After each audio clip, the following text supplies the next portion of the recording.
Back. రాష్ట్రంలో ఖాళీగా ఉన్న 2 లక్షల ఉద్యోగాలను వెంటనే భర్తీ చేయాలని రాజ్యసభ సభ్యుడు ఆర్ కృష్ణయ్య ప్రభుత్వాన్ని డిమాండ్ చేశారు.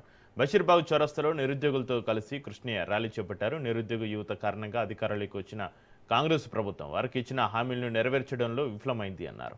నిరుద్యోగ యువతకు ఉద్యోగాలు రాక పెళ్లిళ్లు కూడా కావడం లేదని ఆవేదన వ్యక్తం చేశారు.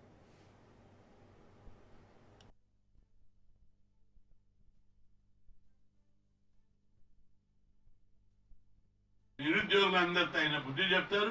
అందుకే మేము నీ జోలికి రావద్దంటే 2.5 లక్షల ఉద్యోగాలు భర్తీ చేయి, 18,000 కానిస్టేబుల్కి ఇమ్మడి నోటిఫికేషన్ అయ్యి, 30,000 టీచర్లకు వెంటనే నోటిఫికేషన్ అయ్యి, ఫీజు రియంబర్స్మెంట్ బకాయిలు, అదేవిధంగా గ్రూప్ 1 గ్రూప్ 2 వేస్తే మా పిల్లలు చదువుకుంటుంటారు.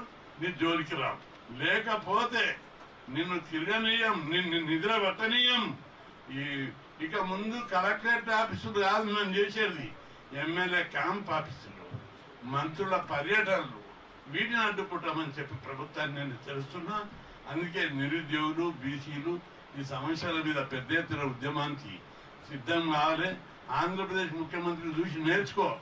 అక్కడ గూగుల్ విశాఖపట్నంలో గూగుల్ ఐటీ కంపెనీ వచ్చింది. దేశంలోనూ రెండవది ప్రపంచంలో కూడా గుర్తింపు తెచ్చేటటువంటి విధంగా ఆ చంద్రబాబు నాయుడు గారు ఐటీ హబ్బులను, ఐటీ కంపెనీలను తీసుకుంటే ఇక్కడ ఐటీ కంపెనీలు ఉన్నాయి వారిపోతున్నాయి. ఈయనను చూసి, ఈయన మనుషులను చూసి, ఈయన మనుషులు గద్దలేక వాళ్తున్నారు పైసలు తీసుకుని. ఇక మంత్రులు, ఎమ్మెల్యేలు వీళ్ళు భయపడి ఐటీ కంపెనీలు ఉన్నోళ్ళు వారిపోతున్నారు. కొత్త వాళ్ళు వచ్చుడు కాదు, ఉన్నోళ్ళు అందరు నిరుద్యోగులు అందరు